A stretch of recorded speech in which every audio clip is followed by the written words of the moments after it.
मेरे सभी बच्चों, श्रद्धा रखो और सब्र से काम लो, सब भला होगा। ईश्वर तुम्हारा भला करेंगे। तुम औरों का भला करो तुम्हारे रहते। याद रखो, जितना कुछ मैंने तुम्हें श्रेष्ठता दी है, उसका अभिमान न करते हुए अपनी श्रेष्ठता का सदुपयोग करो। असहाय और जरूरतमंदों के, सीधे साधुओं के, अर्थात जो मासूम है, चालाक नहीं है, उनके लिए तुम विनम्र हो जाओ। मेरे बच्चों, जो चालाक हैं, झूठ बोलते हैं, अपने आप को ज्यादा होशियार समझते हैं, दूसरों को धोखा देते हैं, ऐसे लोगों से सदैव सावधान सचेत रहो। मेरे बच्चे, अजनबी इंसानों पर, अर्थात जो तुम्हारे जान पहचान के नहीं हैं, जिन्हें तुम नहीं जानते, जिनके बारे में तुम्हें ज्ञात नहीं है, और सींग वाले पशुओं पर और दांत वाले जानवरों पर ऐसे ही भरोसा नहीं करना चाहिए। सदैव सावधान रहना चाहिए। मेरे बच्चे, जान पहचान वाले भी तो धोखा दे जाते हैं, तो अजनबियों पर विश्वास कैसा। इसलिए सदैव सावधान सचेत बनकर रहें।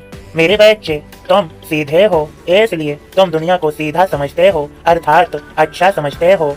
यह दुनिया में सब कुछ है, यहाँ अच्छाई भी है और यहाँ बुराई भी है। तुम्हें पता है, हाथ की सभी उंगलियां एक समान बराबर नहीं हो सकती। इसी प्रकार इस संसार में सब एक जैसे नहीं हो सकते।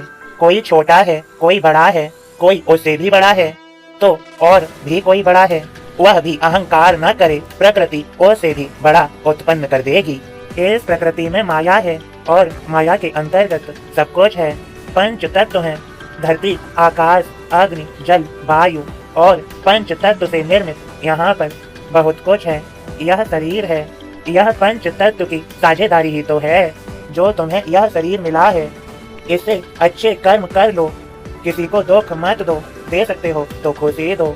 याद रखो, दूसरा गुस्सा करता है, हम तो गुस्सा न करें, हम अपने आप को संभालें, दुनिया को नहीं।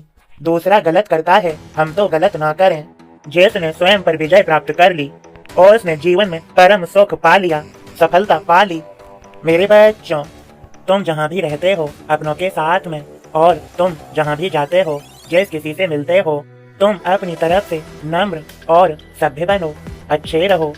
तुम्हें पता होना चाहिए, यदि तुम्हारे यहाँ कोई भी आता है और तुम उससे नम्रता से, प्रेम से, सभ्यता से उससे पेश आते हो, उससे बर्ताव करते हो, तो एक बार को तुम उसका स्वागत नहीं करोगे तो भी चलेगा, उसको कुछ खिलाओगे पिलाओगे नहीं तो भी चलेगा, लेकिन नम्रता से, प्रेम से पेश आओ, यही अच्छा है। यदि नम्रता से, प्रेम से उसे स्वीकार न करो और उसका खूब स्वागत करो, खूब खिलाओ पिलाओ, लेकिन नम्रता न हो, क्रोध हो या उदासी हो, तो वह भी उदास हो जाएगा, फिर वह दोबारा कैसे आएगा। मेरे बच्चे, जो कोई भी तुम्हारे पास आए, उसे पहचानो, उससे वार्ता करो और उसके साथ नम्रता से पेश आओ। नम्रता भी एक अच्छा गुण है। यदि तुम नम्रता के साथ प्रेम भाव रखोगे और सत्य को पहचानोगे और सत्य के मार्ग पर चलोगे, सदैव सत्य के मार्ग पर चलते हुए सावधानी जरूरी है। कई तुम्हें भ्रमित करने के लिए आएंगे, तुम्हारे मार्ग से तुम्हें भटकाएंगे, लेकिन भटकना नहीं है, यही तुम्हारी महानता कहलाएगी।